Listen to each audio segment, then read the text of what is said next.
Welcome to the PR Maven Podcast, a podcast all about growing your network and building your brand through traditional and digital networking techniques. I'm Nancy Marshall, the PR Maven and CEO of Marshall Communications. I've been strengthening brands through PR for over 35 years, and now I'm celebrating the success of executives, influencers, business owners, and entrepreneurs from all around the world, all of whom have cultivated their brands and broadened their networks through traditional and digital networking methods. Each week, I interview one of these interesting and influential individuals and provide an opportunity for you, the PR Maven Nation, to gain insights from their strategies and stories. So stay tuned for this week's episode, and thanks for listening.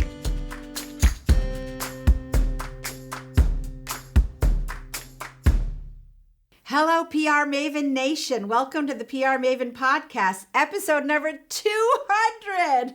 Presented by Marshall Communications, creator of the Marshall Plan 65-Step Strategic Process. For those of you new to the show, I'm your host, Nancy Marshall, the PR Maven and CEO of Marshall Communications. Welcome. Today, we celebrate 200 episodes. Oh my gosh, I just can't believe it. It's been such a journey. And in this episode, we will be taking a look back at the top 10 episodes from the last 200.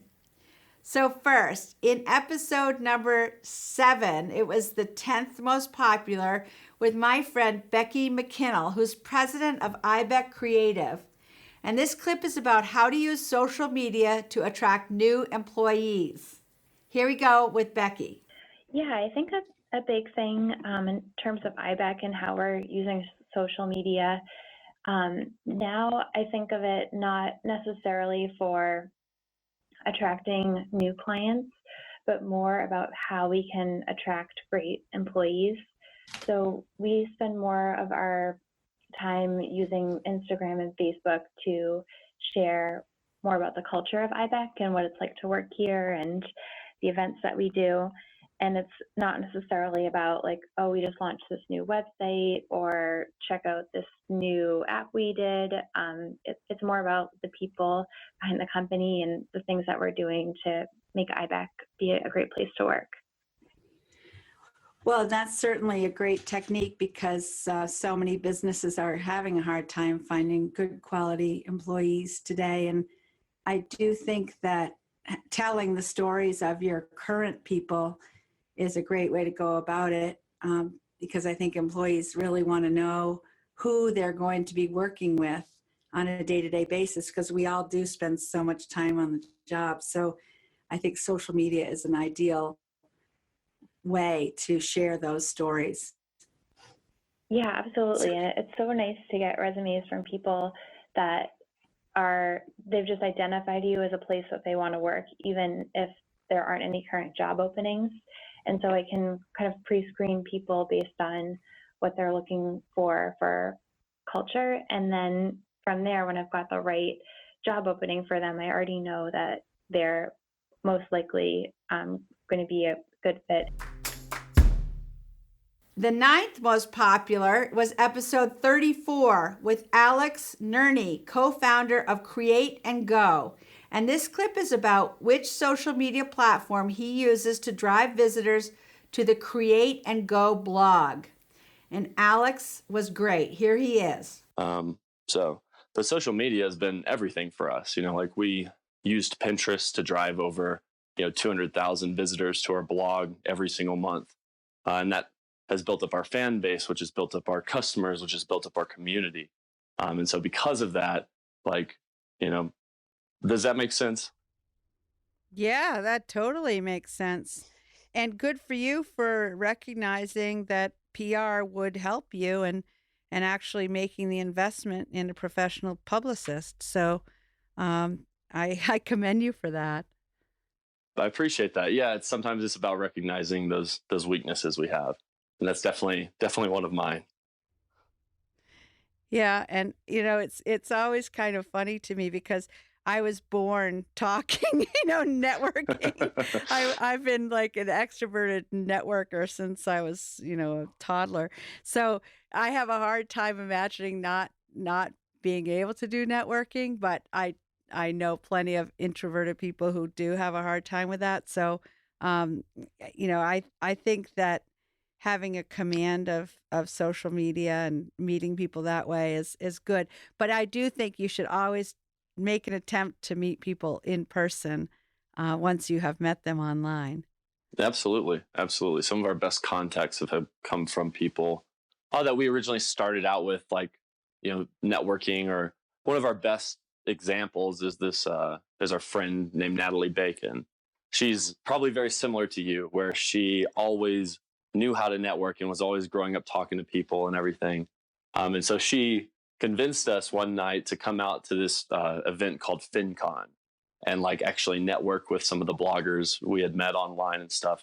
Ended up being such a rewarding experience because it was, just not a path that we had originally chosen.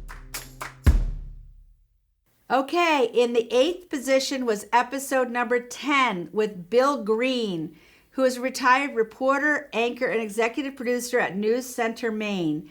This clip is about the importance of journalistic ethics and presenting both sides of the story. And here we go with the famous or infamous Bill Green. To me, isn't as clear as it used to be. And as one of the reasons that I'm something of a dinosaur is I'm aware of those standards, and I try to work within them, even though I'm trying to be funny and let's go out and do a canoe story or a rafting story or a hunting story, and we'll chew tobacco and spit and tell stories like your grandfather used, that kind of thing. But I do have standards, and the web doesn't. I mean, take profanity; it's all over the place. Take nudity. I don't know if it's in podcasts, but we're. How about telling the truth? Well, and presenting both sides of a story. Well, there you go. Presenting both sides of the story is almost a lost art, and I really think that if I ever did a podcast, what I would like it to be is kind of an educational podcast that examines both sides of the story. Like right here in Maine, we've got an interesting question. Taxing people 3%, taxing those who make more than 128.4, which is where your taxation for Social Security ends, to create a new program that would provide in-home health care for all seniors. Well, how much would that raise? Where would the workers come from? Who's going to run the program? Those are things that I don't see being covered in traditional media. And as somebody who's walking around trying to make a living, I'd like to be informed of that. And so that was a podcast that I would go to. And the Brett Kavanaugh thing, let's get a couple of lawyers. Tell me what he's going to will he reverse Roe v. Wade? Can that be done? How long would it take? What what are the standards of this interview? All of these things, I just think intelligent, informative, the old-fashioned standards would still play very well with a large enough segment of the audience that you can make a lot of money. And then in the 7th position was episode number 9, a solo cast that I did on how to build your personal brand and network online. This clip is about what you should do to improve your LinkedIn profile and how you show up in a Google search. Or if you have a bio in other places, don't just use a selfie because that makes you look like you're kind of an amateur and you want to look like a professional. So be sure to seek out a professional photographer so you have a professional photo. And make sure, again, that your description isn't just very boring legalese or just not full of information of what differentiates you from everyone else who does the same thing that you do. Now, your relationships. So you want to talk about who you do business with. For example, my agency handles the public relations for the State of Maine Office of Tourism. And we also work with the Orvis Company, which is a company that's in hunting and fishing out of Manchester, Vermont. So we're sure to list those clients as well as other clients such as Kennebec Savings Bank that we work with locally here. So it's very important, again, to list the clients or customers that you have, again, so people know that you are well connected in your work. Also on LinkedIn, it's good to get recommendations for special skills that you have. So when you have a satisfied customer or client, it's good to ask them to leave a recommendation for you. And you also want to list your personal interests and accomplishments. And I want to tell you a little story. When I was applying for a job as the Director of Communications at Sugarloaf, this was a long time ago, I moved up to Sugarloaf to work in the marketing department, and I had a resume that had listed all my, what I thought was impressive accomplishments professionally. Then at the very bottom, it had personal interests. And I listed that when I was 16, I was the state bread baking champion in the 4-H, which I really was. I was really good at making bread. So I listed that at the bottom of my resume, and as it turns out, Chip Carey, who was then the Vice President of Marketing, who was interviewing me, he loves homemade bread. So he said, if I hire you, will you make bread for me every day? And I said, well, maybe not every day, but I'll certainly make bread for you. And then as it turns out, I moved into a condominium up there at the mountain, and it only had a microwave. And I didn't know that bread made in a microwave would not come out. So it actually rose up, and it looked nice. It looked like a sculpture. It was very beautiful, but it was hard as a rock. So on my first day of work, I brought in this really hard loaf of bread, and actually he kept it in his office kind of as a memento for about 10 years. And it didn't go bad. Of course, he never ate it because it was really hard. But that just shows how, I never could have anticipated that listing that I was the state bread baking champion would get that much attention, but it really, really did draw his attention. In 6th place was episode number 5 with my friend Stefa Normantas, who's managing partner of Green Tree Event Consultants. And this clip is about how volunteering and reading can help build your business. Just volunteer in something that you're passionate about. You're going to make relationships. I think of the things I volunteered for 20 years ago. All of a sudden, those colleagues are in places where their relationships are, really either fun or open doors or, really helpful just as far as their seasoning. So I would say just volunteer in something that you feel strongly about or is within your industry. And then I'd say just read, just keep reading and growing and learning and build that base of relationships and skills, as much as you can. You never know when it will come in handy. Yeah, I love that piece about reading. And of course, you and I have both raised kids and read out loud to our kids. And I mean, that's so important as well, to share your love of reading with your children. Now, every book opens a different door, a new world. So I just, any one of those can change the direction of your life. So I think, for $20, that's a pretty good investment. Yeah.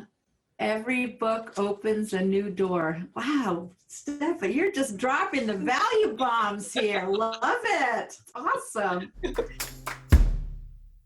And now we're going to take a short break, and we're going to share the top 5 episodes shortly. But now it's time to remind you about how you can get free access to my latest book entitled Grow Your Audience, Grow Your Brand.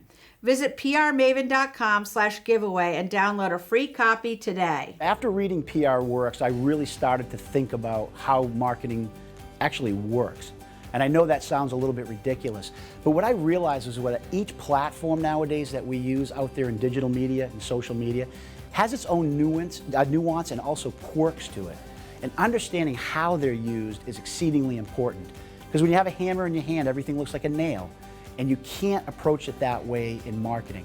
And that's where I think Nancy's brilliance really shined in PR Works. I think Grow Your Audience, Grow Your Brand is really sort of the manifesto of understanding that there's many different levels to marketing. It's on your personal side of your brand, how actually you express yourself through business, but also what people hear you saying and what they see out there in the public eye as well. So I think what's really important there, that's really the blueprint of how you go about using these new social media platforms, but also to express who you are as a human being. Because people want to see you authentically and genuinely working with not only what you do, but also with the customers. And Nancy, on a personal level, I think that's who she is. She embodies that approach.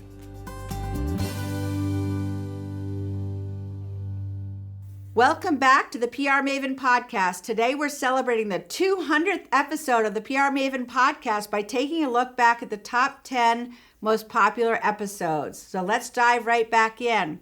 In the 5th position was episode 8 with Kate Paine, founder and president of Standing Out Online. And this clip includes a tip on how to use national news trends to target your audience. From a PR standpoint and from a social media marketing strategy standpoint, regardless of the platform, but this does work especially well on LinkedIn, is whenever there's a national trend going on, okay, so your industry, meaning your listeners' industry, whatever your industry, your space that you are in, take a look at what's going on nationally in that trend and then localize it to what it is that you do, so that you could pitch a reporter and you could put out your content that is taking that national trend and saying, but my view, or in my state, or in my world, this is how it's affecting me, or this is how I'm handling it. So you're taking the national trend and you're localizing it and making it personal and sort of customized. That's a great way to be able to pitch PR people, especially in our local smaller markets, frankly, any market, but it does work well in the smaller markets especially.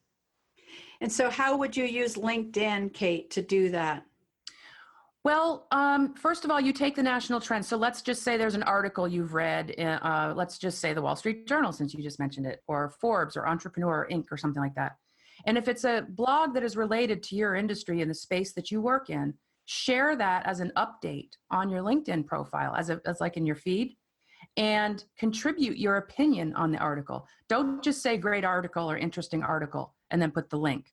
Put why you thought it was a great article. Pick out a point from that article that you want to exhibit and showcase your thought leadership, your opinion, your subject matter expertise about that topic, so that you're starting to build a tribe of people who can see how you think about certain things. And so that's a way to do that, to build followers and to serve your audience, like your LinkedIn audience, for example. And then from a PR standpoint, though, if it was you wanted to get on the local TV show, the news program or something, you could call up the news program and say, hey, there's this national thing going on right now. Here's how my business is addressing this in our community. In the 4th position is episode number 13 with Anna McDermott, who is the account supervisor at Marshall Communications, and she gives advice for young people on finding themselves.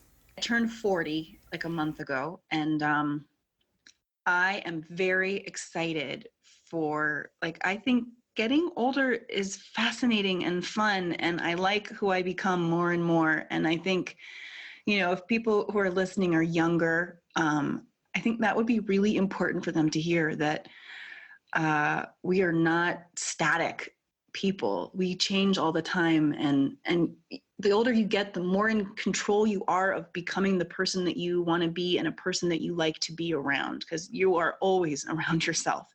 I love that. That was really profound. I love that. Yes, nailed it. Yes, you did. 'Cause I believe firmly that if you are in alignment with your own true self, then you will attract the people into your life who belong there, and they will stay.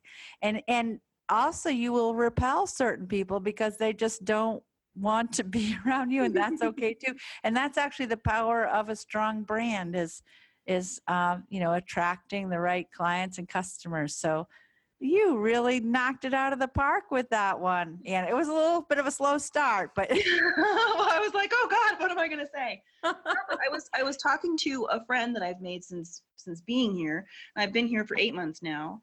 And he was like, wow, since you've moved here, you've created this whole network. We're getting together with people that we never used to get together with. And we're having all these dinner parties and stuff at people's houses. And I was like, really? That's all happening because of me, you think? And I'm like, but that's me. That's what I want to do. That's how I like to meet people and make friends, is to get together and eat food with them. And apparently I've set off a trend. And in third place is episode number 1 with me, Nancy Marshall, CEO, owner of Marshall Communications and the PR Maven. And this clip is about one of my favorite topics, personal branding. One of the keys to building your personal brand is to put your stake in the ground for what you believe in. And what I believe in is that you should use relationships to build your network. And by building your network, you'll build your brand, whether it's your personal brand or whether it's the brand of your company.